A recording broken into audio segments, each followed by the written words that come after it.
ये भी एक बहुत बड़ी बात है। संतों के दर्शन करने से ही आदमी को संतुष्टि हो जानी चाहिए। दर्शन परसन मुख मंजन पाना, कटे पाप का वेद पुराना।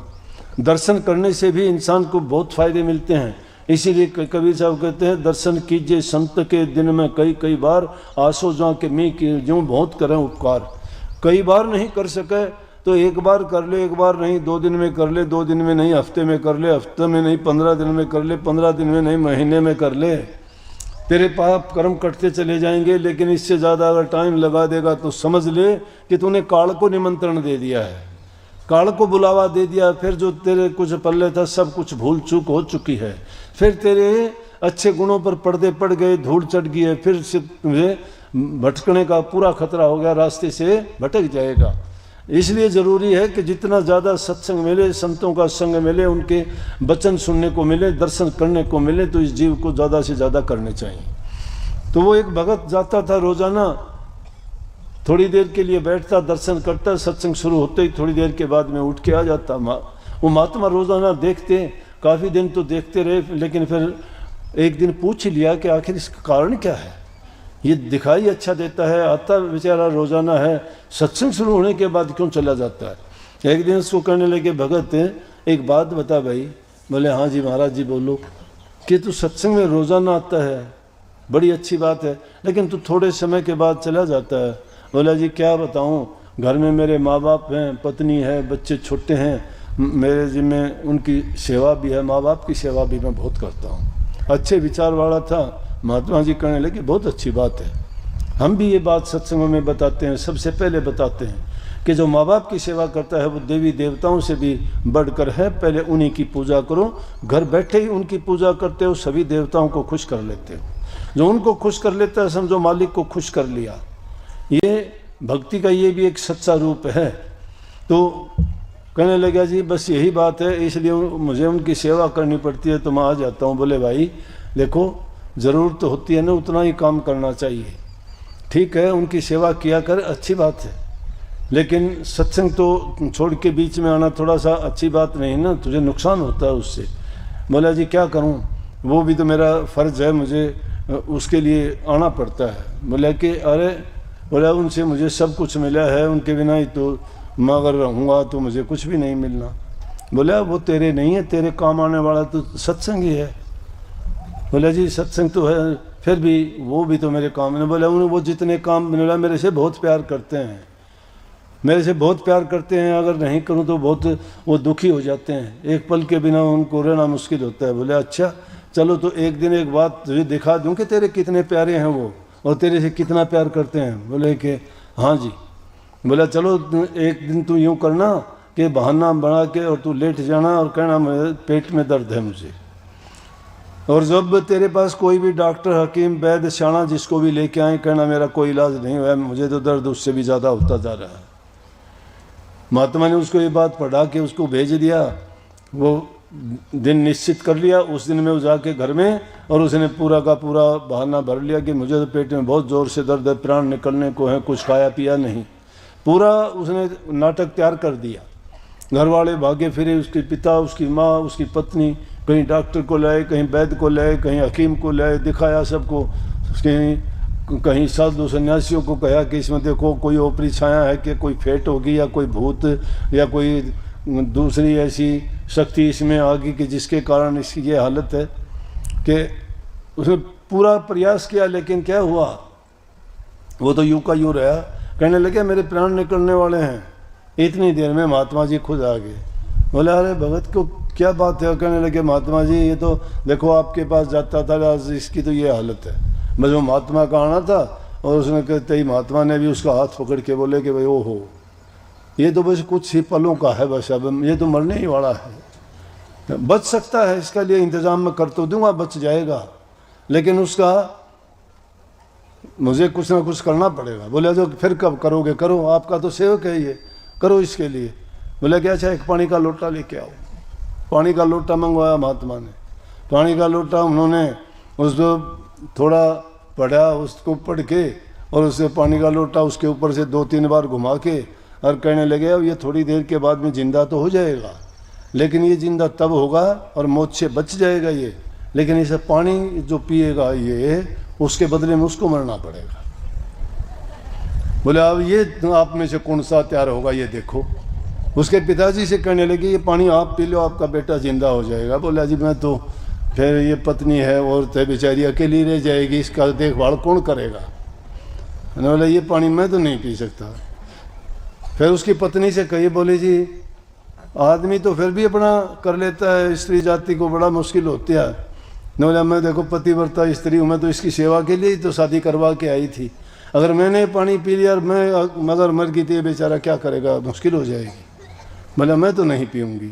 महात्मा जी कहने लगे दोनों पी लो आप, क्यों इकट्ठा ही रहना चाहते हो, दोनों पीने के बाद दोनों मर जाओगे, लड़का जिंदा हो जाएगा। बोला ना जी हम तो ये नहीं पिएंगे। उसकी पत्नी से कहने लगे ले भाई आप पी लो ये पानी, आपका पति जिंदा हो जाएगा। बोले बच्चे कितने नादान हैं, ये किसको लगेंगे। सोच साच के कहने लगे महात्मा जी एक बात है। बोले हाँ बताओ भाई। बोले ये पानी आप पी लो, ना आपका कोई रोने वाला ना कोई तकलीफ उठाने वाला, और आप ये पानी पी लोगे ये जिंदा हो जाएगा और आपका कुछ बिगड़ना ही नहीं है। आपने तो जाना है 2 दिन पहले 2 दिन बाद में। तो ये दुनियादारी का खेल ऐसा है, इसमें खुद अगर नहीं करना चाहता वो सोचते हैं कि कोई दूसरा ही कर ले इसको। लेकिन संगति जब अच्छी मिल जाती है और संतों के वचन को जब सुनते हैं, ये तो चलो ऐसी बात है कि रोचक बात है, सिर्फ ये बताने के लिए समझाने के लिए कि जिनको हम अपना कहते हैं हमारे नहीं है। अपना किया तो हमें ही भोगना पड़ेगा, चाहे वो भला है चाहे बुरा है, चाहे हमारा कोई कितना ही प्यारा क्यों ना हो। अभी कल शाम को बैठे थे, एक अपने वो सत्संगी लड़की है, उसकी माँ भी आ गई और वो खुद थी, उसका पति भी था लड़की का। तो उसकी लड़की की माँ थी, वो कहने लगी जी मेरी माँ के शरीर में बहुत दर्द रहता है, आप एक मेहरबानी कर दो। हाँ बोलो। बोले कि इस मेरी माँ का दर्द मुझे दे दे, वो ठीक हो जाए। अब उलझन की बात होगी ना, ये तो कुदरत का नियम है, मालिक ने जिसको जो दिया है, किसी को तकलीफ दी है तो उसके कर्म का है। कोई सुखी है तो वो बड़े अच्छे कर्म के कारण है। तो मैंने सोचा कि और उसके प्रभु के काम में, मालिक के काम में कौन दखल दे सकता है। और तो कोई अनजाने में तो ये बात कह भी देगा और वो मांग कर भी लेगा, लेकिन संत तो इस बात को बखूबी जानते हैं कि उनकी रजा में राजी रहना हम सिखाते हैं कि उसकी मौज में रहो, और उनके काम में दखल देके आदमी कभी सुखी नहीं रह सकता। उनके काम में अगर दखल देते हैं तो बहुत बड़ा पाप हो जाता है, क्योंकि मालिक कुछ करना चाहता है और हमने उसके काम में बाधा डाल के गलत कर दिया तो उसकी सज़ा कौन भोगेगा। तो मैंने भी सोचा ये तो उलझन की बात पैदा कर दी इसने, मैं कैसे करूँगा, ना तो मेरे कहने से इसका दर्द इसको जाएगा। मैंने तरकीब निकाली। मैं बोला माँ अब अपनी बेटी को अपना दर्द कैसे दे देगी। मैं बोला तेरी माँ से कहलवा दे, 1 मिनट लाऊंगा अब दे दूंगा। अब वो कह दे माँ कैसे कह दे कि भाई मेरी बेटी दुखी हो जाए और मैं ठीक हो जाऊँ। बोली कि मैं तो अपना भोग के ना थोड़े दिन में अपना पूरा भी कर लूँगी, और बेटी को क्यों दे दें। बोली ना जी ना, मैं अपनी बेटी ने को नहीं दूँ। मैं बोला कुआ तेरी माँ से अभी दे दूँगा। नहीं होता ऐसे, लेकिन कई डरते हैं। एक सेठ आता था इसी प्रकार दिल्ली से, तो उसका कोई दूसरा साथी था, उसको सपना आया कि ये तो उस दिन मर जाएगा। बोला जी एक बात होगी। मैं हाँ बोलो। बोला जी मैंने ऐसा सपना है कि ये उस दिन मर जाएगा, इसकी तो ज़िंदगी पूरी हो ली। मैं अच्छा एक काम कर। बोला जी इसने बचाओ। मैं बोला भाई बचा तो दूंगा, लेकिन अपनी उम्र देनी पड़ेगी तन्ने। रात को रुक जा, कल सवेरे का सूरज उगेगा, पानी लेके मैं संकल्प करवा दूंगा, तेरी उम्र इसको लग जाए, तू मर जाएगा, वो जिंदा रह जाएगा। वो सामने निकल गया, वो नहीं मुड़ के आया, उसने दोबारा नहीं रुका कि भाई मैं रुकूं भी या कोई बात करूं। ये बातें हैं, इंसान स्वार्थी है, अपना सुख चाहता है, बाकी सब मर जाओ चाहे। इसलिए उन सब बातों को समझने के लिए, उनसे निकलने के लिए जो फार्मूला संत देते हैं वो प्रभु का नाम है। उसकी भक्ति में सारे सुख हैं, उसकी भक्ति में सारे ये जितने भी बातें हैं समझ में आ जाती हैं कि वो रोग उसको क्यों लगा है, उसको रोग का कर्जदार कौन है, उसका कर्जा कैसे चढ़ा है, किसको चुकाना पड़ेगा, कब तक चुकाना पड़ेगा। ये जीव मुसाफिर है, इसे काल देश में बार बार जन्म लेता है और मरता है। और जन्म मरण का रोग जो इस जीव को लगा है ना, उस जैसा कोई तकलीफ नहीं है, कोई भी तकलीफ नहीं दुनियादारी की। इसलिए संत उस जन्म मरण के रोग से मुक्ति दिलाने के लिए आते हैं। उससे मुक्ति कैसे मिलेगी कि संत कहते हैं कि जो तुम्हें नाम मंत्र गुरु मंत्र देते हैं, उस मंत्र को गुरु की आज्ञा में रह के, गुरु के बताए रास्ते पे चल के उसकी कमाई करो। उसकी नाम में बड़ी शक्ति है, बड़ी ताकत है। उस नाम के लेने से ही तो सारी चीज़ें इस दुनिया में जानकारी मिलती है। जिस चीज़ का नाम ही नहीं पता हमें, उसका पता ही नहीं कि वो क्या है, उसका नाम ही पता नहीं क्या है। आदमी का नाम है, आदमी को जानते हो, नाम से उसकी पहचान जानते हो, नाम से उसका गुण जानते हो, नाम से उसका दोष जानते हो। तो प्रभु के नाम का गुण क्या है? उसमें सभी गुण हैं। वो सभी पापों का विनाश करता है, सभी सुखों का देने वाला है, जन्म मरण से मुक्त करने वाला है। ये जितने भी हमारे, चाहे वो दैहिक है, चाहे मानसिक है, चाहे आत्मिक है, किसी भी प्रकार के रोग तकलीफ बीमारी, तीनों ताप से मुक्ति उस नाम से हो सकती है। क्योंकि जो जन्म मरण से ही हमें बचा लेता है, तो ये दूसरी चीज़ें कोई मायने नहीं रखती। और उसका सबसे छोटा रूप यही है कि हम, ये भाग की बात है, इस कलयुग में संतों ने कितना छोटा रास्ता खोज के बता दिया। उन्होंने जो पहले ज़माने की करनी थी वो बहुत नीचे के दर्जे से करते थे। अब आध्यात्मिकता के उस दर्जे से भक्ति संतों ने शुरू करवाई है जहाँ से रूह की बैठक होती है। तो उससे 6 नीचे के दर्जे थे वो पहले ही उन्होंने छुटवा के, और 7वें दर्जे से ऊपर उठने की बात करी। 7वां दर्जा उस रूह की बैठक का है, और वहाँ से हमारा जब सफ़र शुरू होता है। लेकिन उस सफ़र को शुरू करने से पहले इंसान को अपना जीवन चरित्र और अच्छे गुण अपनाने पड़ते हैं। ये उनके लिए ज़रूरी है। जिस इंसान में वो चीज़ें नहीं हैं वो भक्ति के काबिल नहीं है। कर्म गंदे मंदे करता है, विचार उसके बहुत तुच्छ हैं, ओछे हैं, दूसरे जीवों को समझता नहीं है, कुछ भी उनके मन में जो आता है उनके बारे में बोलता है, करता है, पाप कर्म कमाता है, दुष्टता करता है। इंसान में सबसे बुरी आदत यह है कि जो जिसका जितना हित करता है वो उतना ही उसका दुश्मन बन जाता है। जो जिसका नहीं करता ना, उसका कुछ नहीं करता, उसका कोई दुश्मन नहीं है। दुश्मन किसका होगा? जो जिसकी भलाई कर देगा। ये देख लेना, तुम जिसका भी करोगे। इसलिए कहीं कहे कि नेकी कर दरिया में डाल, भला करो और उसको भूल जाओ। डू गुड एंड फॉरगेट, भूल जाओ। भूल जाने में अच्छा है। कोई अपेक्षा ना रखो किसी से। अपेक्षा किसी से अगर कर लोगे वो अपेक्षा छूट जाएगी। लेकिन अपने आप को इतना भी ना गिराओ कि दूसरा तुम्हें मिट्टी में ही मिला दे। अपने आत्म सम्मान को जिंदा रखो, लेकिन अहंकार ना करो। अहंकार करना बुरी बात है, लेकिन आत्म सम्मान गिराना अच्छी बात नहीं है। जब तुम्हारा आत्म सम्मान ही नहीं होगा तो तुम कुछ भी करने लायक नहीं रहोगे। तुम्हारा मन मर जाएगा, तुम्हारी भावनाएं नहीं रहेंगी कुछ भी करने के लिए। आत्म शक्ति को जागृत करना आत्मसात तभी हो सकता है कि अपनी आत्मिक शक्ति को आप पहचानोगे। इंसान में वो शक्ति है जो किसी जीव में नहीं है। प्रभु ने अपना दूसरा दर्जा, परमात्मा के बाद में दूसरा दर्जा इंसान को दिया है। पूरी सृष्टि की रचना करने में 5 तत्व हैं, लेकिन इंसान में 5 तत्व अकेले में मौजूद हैं, वो दूसरे जीवों में नहीं है। 3 गुण दूसरे जीवों में, किसी में प्रगट में 1 है तो किसी में 2 है तो किसी में 3 है, लेकिन इंसान में उसने अपना ही रूप देके उसी के अंदर आप स्थापित हो गया। उसको कहते हो ना कि कण कण में मौजूद है, हर जगह मौजूद है। वो तुम्हारे अंदर में भी मौजूद है। उसको तुमने बाहर ढूंढने की जो कोशिश करते हो वो गलत है। अंदर की खोज कब करोगे? अंदर में तो आप प्रवेश कर ही नहीं सकते, आपको अंदर में प्रवेश नहीं करने देता। इस शरीर के जो 9 दरवाजे लगे हुए संसार की तरफ खोल दिए गए हैं। 10वां तो दरवाज़ा भी गुप्त रखा है। जैसे पुराने किलों में जाके देखोगे ना, कहते थे सुरंग थी उसमें, आज उन सुरंगों के दरवाज़ों पर बंद कर दी, दरवाजे लगा रखे हैं। इसी प्रकार से 10वें दरवाजे की सुरंग जो इंसान के अंदर बनाई गई है, उस गुप्त खजाने की ओर, प्रभु की ओर जो जाती है, उसको बंद कर दिया गया है। लेकिन संत बताते हैं जब कोई करनी करके उन 9 दरवाज़ों को बंद कर देता है तो 10वां दरवाज़ा अपने आप खुलना शुरू हो जाता है। लेकिन इन 9 दरवाज़ों में जब तक घूमते हो, जब तक इनके रस आनंद के भोगी हो, इन इंद्रियों के गुलाम हो, इस शरीर और मन की चाहना जो पूरी करते हो, और इनमें जब तक तुम विचरते रहते हो तब तक उस ओर नहीं जा सकते।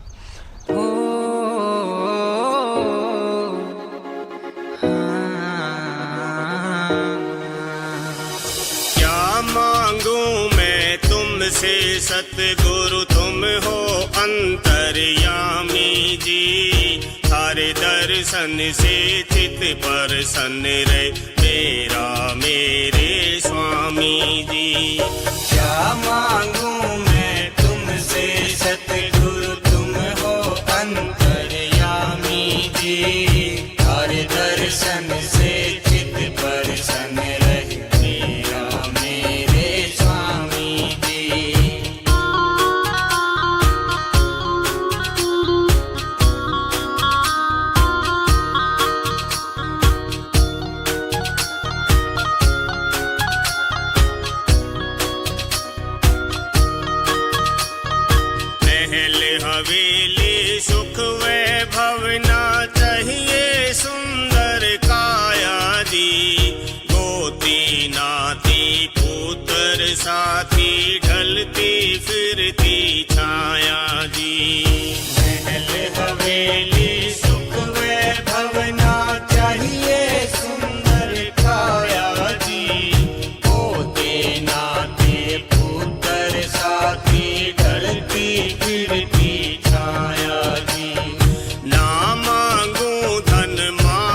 मैं फिर क्यों जग की आस करूं, गुरु भक्ति में जीऊं आखिर, तारे चरणा में सांस धरूं।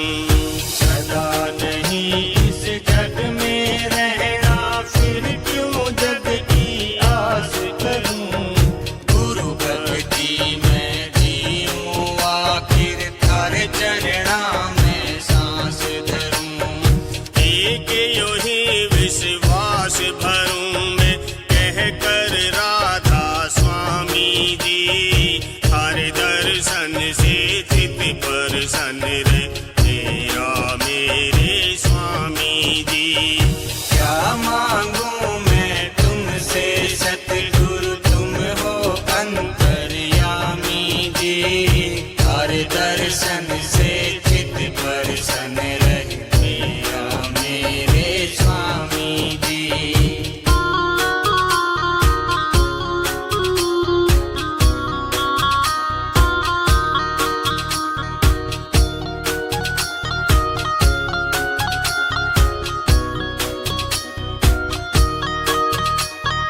सत्संग में रहे हर दम चित और सेवा ठाऊं संगत की, और चढ़े ना कोई रंग, बस चाहना रह तेरी रंगत की। सत्संग में रहे हर दम चित और सेवा ठाऊं संगत की, और चढ़े ना कोई रंग, बस चाहना रह तेरी रंगत की। अरज मने या कर बद की, तुम भर लो इसकी हामी जी, हर दर्शन से चित प्रसन्न रहे मेरा मेरे स्वामी जी।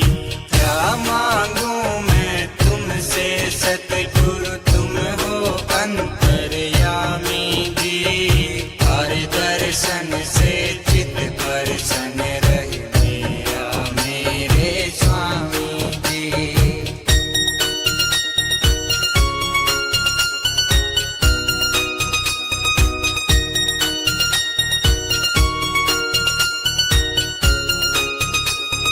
तुम हो समरथ दातावर, दो छुट जायो अभिमान मेरा, नाम अमोला हीरा दे के मेटो आवन जान मेरा। तुम हो समरथ दातावर, दो छुट जायो अभिमान मेरा, नाम अमोला हीरा देख मेटो आवन जान मेरा। करो पूरा अरमान मेरा, दिखला दो धाम अनामी जी, हर दर्शन से चित प्रसन्न रे मेरा मेरे स्वामी जी। क्या मांगू मैं तुमसे सतगुरु, तुम हो अंतर्यामी जी, हर दर्शन से चित प्रसन्न। सच्चाई के साथ जो गुरु की आज्ञा में रह के और गुरु से जो उनको मन से आशीर्वाद प्राप्त कर लेता है, तो वो तुम्हें सहज में ही पहुंचा देते हैं। बिना गुरु जो शब्द में पसते सो नर भी मूर्ख जान, शब्द खुलेगा गुरु मेरे से और किसी की नहीं मजाल। शब्द आपका तब खुलेगा जब गुरु की आज्ञा होगी। शब्द को जानते ही नहीं है, जानते नहीं, दूसरों को ही शब्द देना शुरू कर दिया। अरे भले मानसो, तुमने शब्द को नहीं जाना, करनी नहीं की, कभी प्रवेश नहीं किया, कभी तुमने अंदर की सैर नहीं की, तुमने गुरु की सेवा नहीं की, गुरु का संग नहीं किया, तो तुम्हारे पास वो दौलत कहाँ से आएगी? कहाँ से आएगी? एक झूठा लिफाफा लेके कहते हो कि इसमें कुछ कीमती चीज़ है, लिफाफा है, उस झूठे लिफाफे में कुछ भी नहीं है, खाली है।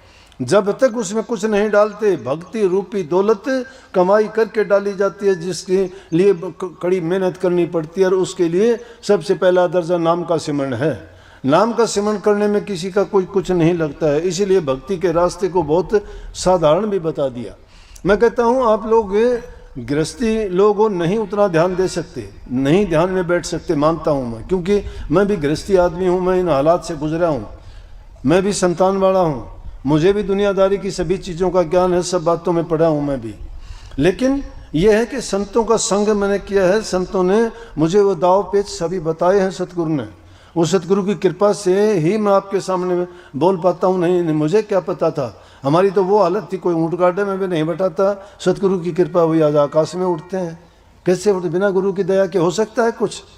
गुरु की कृपा के बिना पत्ता नहीं हिलता है, गुरु ही सब कुछ करता है। मेरा किया है इसलिए मैं गुरु का गुणगान करता हूँ। गुरु अगर चाहे तो वो अरंड को भी चंदन बना देता है, देखते ही देखते बना देगा। एक दृष्टि डालने से, एक छोटा आशीर्वाद देने से, एक उनकी मौज की दृष्टि पड़ जाए तो जीव को उसी पल उतार देता है, उसको करनी करने की भी जरूरत नहीं रहती है। लेकिन गुरु सेवा कर गुरु को जो रिझा लेता है, लेकिन स्वामी जी महाराज कहते हैं गुरु से द्रोह घात जो रखता, गुरु को मानस रूप समझता, सो जीव जानो अपघाती, उन संकाल करे उत्पाती। गुरु को मानस रूप समझते हो, भक्ति के रास्ते पे चलना चाहते हो, मैं दावे से कह सकता हूँ एक कदम भी नहीं चलोगे। ये चालाकी 420 होशियारी चतुराई का काम नहीं है, ये करनी का है। करनी कैसे बनेगी? इंसान मन से भी साफ हो, शुद्ध उसके विचार हों, कर्म उसके अच्छे हों, दिल में उसके प्यार हो, भावना उसकी सच्ची हो, गुरु के प्रति वो एकदम पूर्ण रूप से समर्पित हो, तन से, मन से और धन से। जो गुरु के प्रति समर्पित नहीं है, चाहता है भक्ति के रास्ते में आगे बढ़ना, एक कदम भी नहीं चल पाएगा। रामायण में कही है, हमें सब संतों ने कही है, रामायण में है, चल बिन पर सुन बिन काना, कर बिन काम कर विधि नाना, अनन रहित सकल रस भोगी, बिन रस न वक्ता बड़ योगी। जो बिन पैरों के चलता है, बिन कानों के सुनता है, बिन रसना जबान के बोलता है, उसको कैसे करोगे? पंगला वहां पर्वत कैसे लांघता, पंगला कहां से? बहरा कैसे सुनता है? गूंगा कैसे राग गाता है वहां पर? यह समझने की बात है, वो एक ही है, उसमें सारी चीज एक में, सब कुछ है, सब कुछ एक में है, एक से ज्यादा कुछ है भी नहीं। तो एक के बाद में तो जो उससे बाहर अगर निकलते तो अनेक हो जाते हैं। अनेक जहाँ होते हैं वहाँ कभी भी टिकाव और शिथिलता नहीं आती। इसलिए सत्संग में आके जीव बड़े बड़े पापी सुधरे हैं, बड़े बड़े डाकू सुधरे हैं, बड़े बड़े सड़िया चोर, जो ऐसे ऐसे हिंसक और पापी जिन्होंने ऐसे ऐसे जुल्म और पाप किए कि कभी माफ़ नहीं हो सकते, वो भी संतों की शरण में आके उन्होंने बुरे कर्म छोड़ दिए और उन मालिक के चरणों में उनको जगह मिली। लेकिन सच्चाई के साथ हम तो सोचते हैं कि हम जो करते हैं संतान के लिए कर दूं, बच्चों के लिए कर दूं, पत्नी के लिए कर दूं, उनके लिए महल मकान बना दूं, उनके लिए पूंजी भी जोड़ के दे दूं, उनको ऊंचे ऊंचे पढ़ाई लिखाई करके बड़े आदमी बना दूं। तुम बड़ाई नहीं कर सकोगे, तुम्हारे करने से कुछ नहीं होता, करता कोई और कोई है, उसकी नज़र से ही सब कुछ होगा। लेकिन अपनी चालाकियाँ तो उससे नीचे करते हैं हम। उसका जब हुक्म चलता है तो इंसान की कोई वजूद नहीं या कोई मायने नहीं रखती, उसकी कोई बात भी आगे बढ़ सके या चल सके। लेकिन हम क्या करते हैं कि तुलनात्मक ढंग से देखा जाए तो दुनियादारी और हमारी स्वार्थ की चीज़ें तो पहली हैं, भक्ति को तो हम एक तरफ रख देते हैं। कैसे? एक बार एक भगत ऐसे ही अपने संतों के पास जाता था, लेकिन वो क्या करता कि सत्संग में बैठता, थोड़ी देर सत्संग शुरू होता, थोड़ी देर के बाद में उससे उठ के चला जाता। बड़ी अच्छी बात थी।